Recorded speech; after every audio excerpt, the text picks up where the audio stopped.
네, 이준석 후보님 깊이 있는 방향 제시와 메시지 감사드립니다. 질의응답 시간을 갖도록 하겠습니다. 질문이 있으신 분들은 손을 들어주시면 사회자가 지목하도록 하겠습니다. 질문은 강연 주제와 관련된 내용으로 부탁드립니다.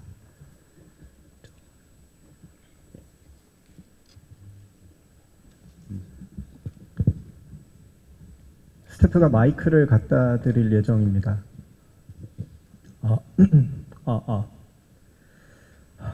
안녕하세요, 후보님. 오늘 바쁘신 일정에도 불구하고 젊은 의사 포럼에 참석해 주셔서 진심으로 감사드리며 청년 세대와 미래 세대를 위한 지속적인 관심과 리더십에 깊이 감사드립니다. 저는 현재 대한의과대학생 전공의 창업협의회 제3대 부회장 활동하면서 의료인이 창업 및 산업 진출을 주제로 다양한 프로젝트를 기획 운영하고 있습니다. 이러한 활동을 통해 점점 더 많은 의대생과 전공의 선생님들께서 임상 외의 영역, 예를 들어 바이오, 디지털 헬스케어 창업, 헬스케어 벤처 투자, 그리고 전략 컨설팅, 예시로 맥킨지에 있겠는데 의료의 진로를 다변화하고 있는 흐름을 현장에서 직접 체감하고 있습니다. 이러한 현상이 개인의 커리어 선택 차원을 넘어 의료 전문성이 산업 전반으로 확장되는 하나의 트렌드로 자리 잡고 있다고 보는데 이에 대한 의원님의 견해를 여쭙고 싶습니다. 첫째, 의원님께서는 의료인이 임상을 넘어 다양한 산업 분야로의 진출하는 흐름을 어떻게 평가하고 계시는지요? 두 번째, 이러한 전문가 집단의 확장은 한국 사회나 산업 전반에 어떤 긍정적 임팩트를 가져올 수 있다고 보시는지, 또한 몇 안 되는 이과 출신의 국회의원 또는 정책기획자로서의 시각을 듣고 싶습니다. 감사합니다. 예, 제가 여기 보면은 뭐 다 이공계 출신이니까 제가 그냥 가끔 가다 그냥 웃자고 하는 얘기지만은 제 외고 나온 친구들하고 이렇게 이야기할 때 있으면은 반 농담적으로 이런 얘기를 하고 합니다. 나 영어 못해가지고 과학고 한 거 아니라고. 네. 나 국어 못해가지고 과학고 한 거 아니라고. 그러니까 사실 과학에 대한 관심이 좀 더 있었을 뿐이지 제가 사실 말하고 뭐 이렇게 하는 것도 좋아하고 이렇게 하니까 외고 애들한테 놀리면 대신 니네는 수학 못하지 뭐 이렇게 얘기하긴 하거든요.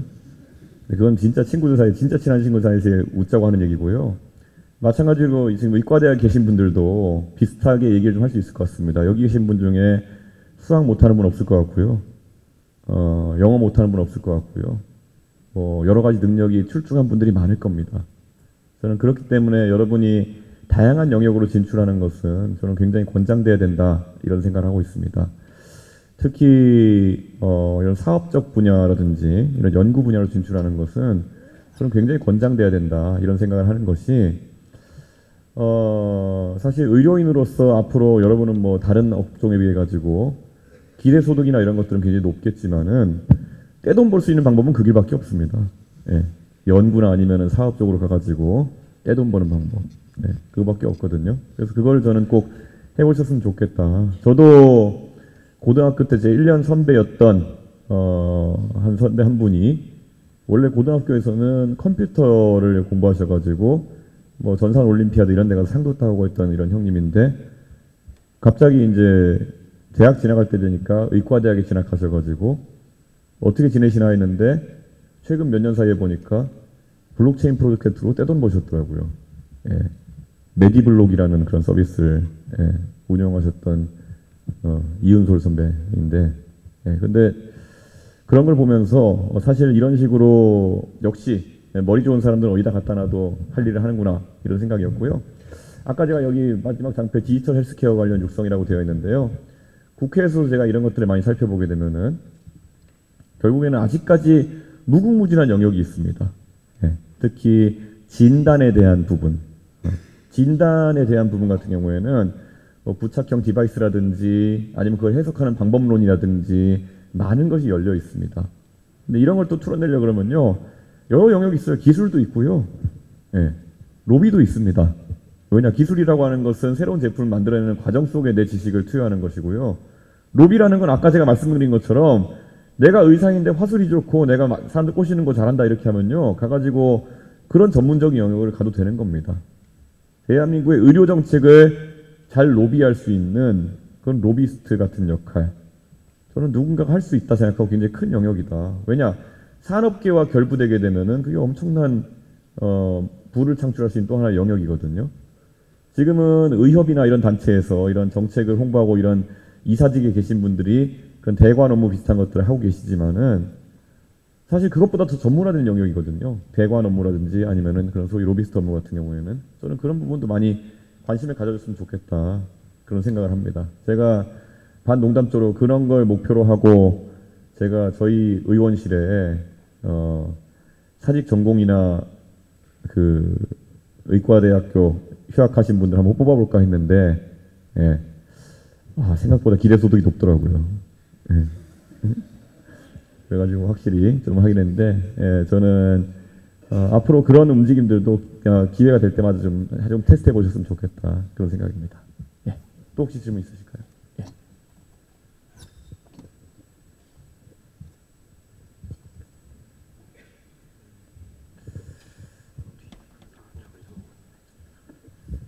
네, 안녕하십니까. 지금 이제 강원도 위치는 정확히 얘기하지 못하지만은 여기에 명시되지 않은 조직에서 동쪽에서 그리고 아미산 쪽에서 이제 일을 하고 있는 인턴 수료한 의사입니다. 예.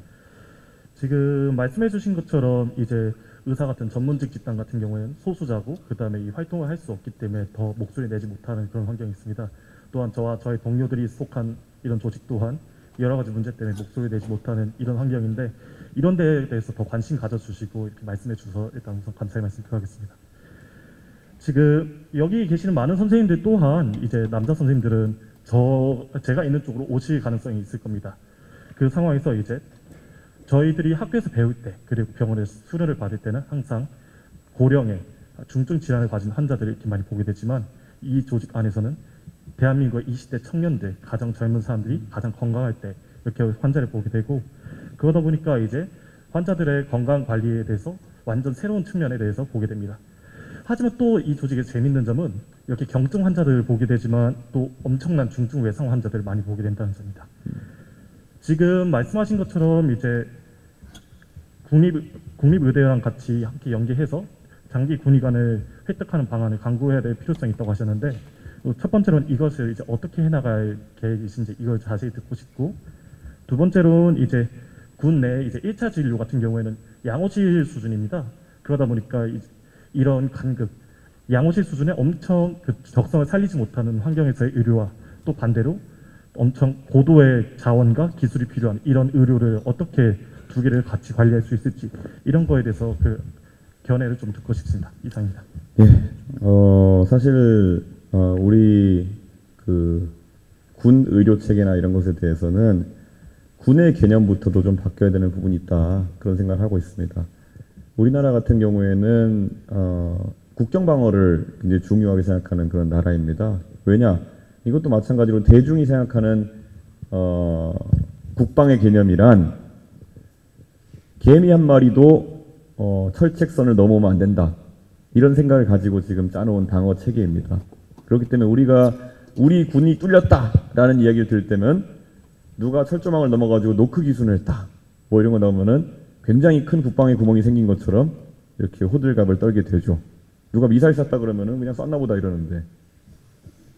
그러니까 이런 게 참 아까 말했듯이 대중이 실제의 위협과 체감하는 위협이 참 다르다는 거거든요. 저는 누가 미사일을 시험하면 큰일 났다 이렇게 생각하는데 대중은 노크 기순을 한다든지 넘어와서 뭐 라면을 먹었다 뭐 이러면은 그거 갖고 이제 국방부 장관 잘라야 된다 이렇게 얘기합니다.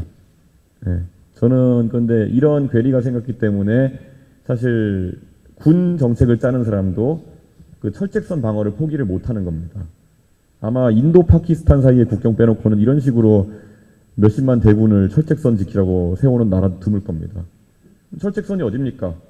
강원도나 경기도의 산골짜기에 완전 산 위에다가 이렇게 얹어놓고 거기서 초소에서 지키는 사람도 있을 것이고 아니면은 전쟁 나면 당연히 포기하고 북진해야 되기 때문에 얼기설기 블록으로 지어놓은 뭐 시설 아니면 뭐 신막사라고 하는 곳들은 뭐 좀 잘 지어졌겠지만 어쨌든 그렇게 유사시에는 또 여기 살 이유가 없는 시설에서 이제 지금 병력들이 있는 것이기 때문에 뭔가 아주 우수한 장비나 이런 것들을 그런 단위마다 배치해 놓기 어려운 상황인 것이 현실입니다. 그래서 최근에 이 군 사정에 정통한 사람들이 많이 얘기하는 것이 해외 사례처럼 캠프화를 해야 된다 이런 얘기를 많이 합니다.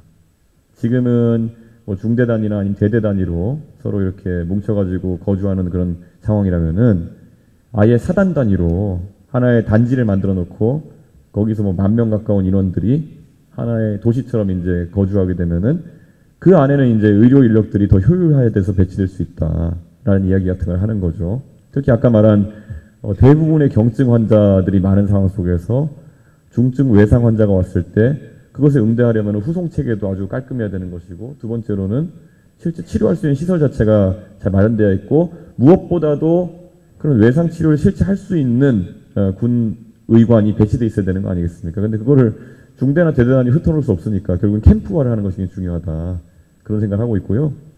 더 많은 선생님들이 그런 국방 영역에서 이제 의료에 종사하시려면은 결국에는 보수 체계 자체가 바뀌어야 될 것이다, 그런 생각을 합니다. 그래서 저는 지금 뭐 선생님들 가가지고 군에서 장기 복무하시는 분들 처우의 수준이라고 하는 것이 민간 대비 반의 반 정도 되는 경우도 허다한데, 저는 그런 것이 지속됐을 때는 좀 어려울 것 같다, 그런 생각이 들어서 결국에는 그런 처우 개선에 대해서는 돈을 아끼면 안 된다. 그리고 캠프화가 됐을 때는 더욱이 쉬워진다고 생각하고 있습니다.